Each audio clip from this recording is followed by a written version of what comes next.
And now it's time to play Are You Smarter Than a Fifth Grader? Minus the redneck host. All right, let's try a second grade science question. What animal species is a human fetus? If you said anything but human, then keep watching. See, as I make these videos, we often get people from both sides commenting, debating the ethics of abortion, which is great.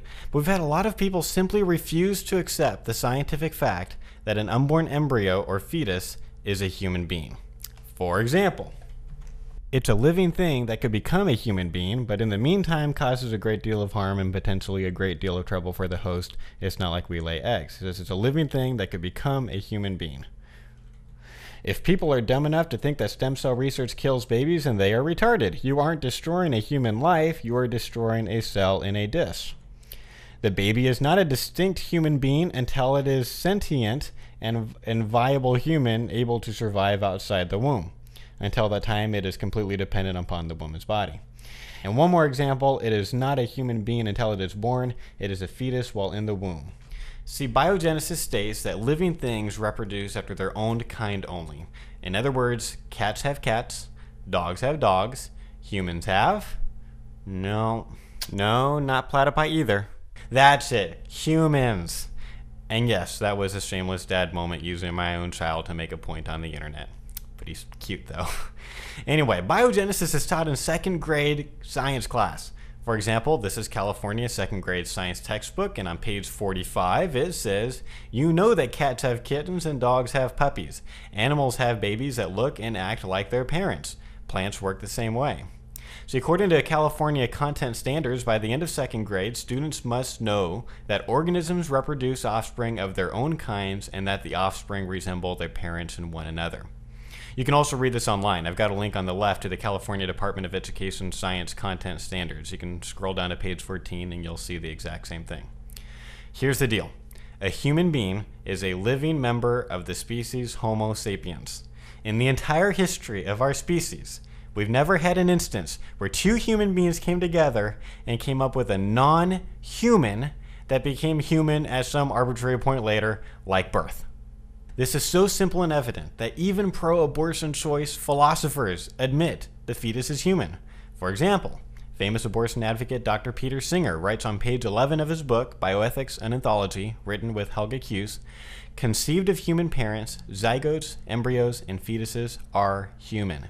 Initially, they consist of no more than one or a few cells, but will, if all goes well, develop into babies, children, and adults. Philosopher Wayne Sumner defends elective abortion, but still admits a human fetus is not a non-human animal. It is a stage of human being.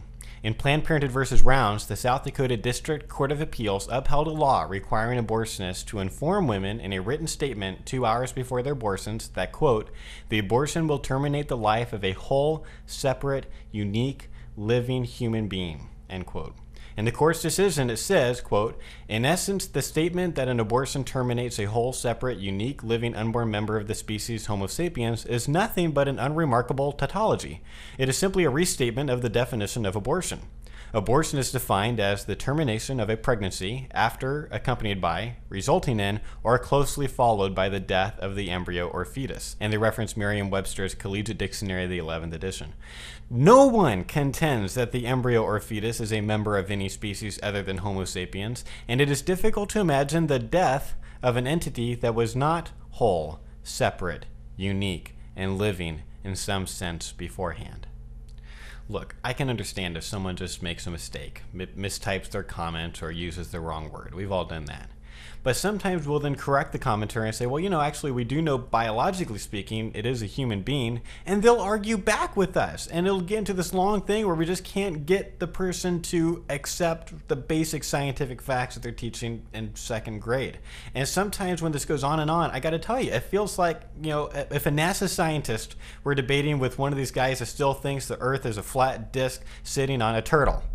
Maybe the NASA guy says, well, Aristotle argued the Earth was spherical as far back as 330 BC, and by the 14th century, all educated people knew that the Earth was round, and by the way, we've flown spaceships around the thing. We know the Earth is spherical.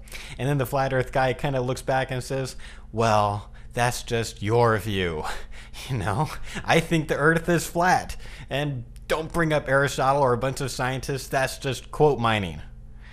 And then I don't know what the NASA guy would respond with. Maybe, look, I know when the gods must be crazy. The Bushmen of the Kalahari thought they could walk to the end of the Earth, but they were wrong. It was just a cliff. I don't know how it would end. Here's my promise.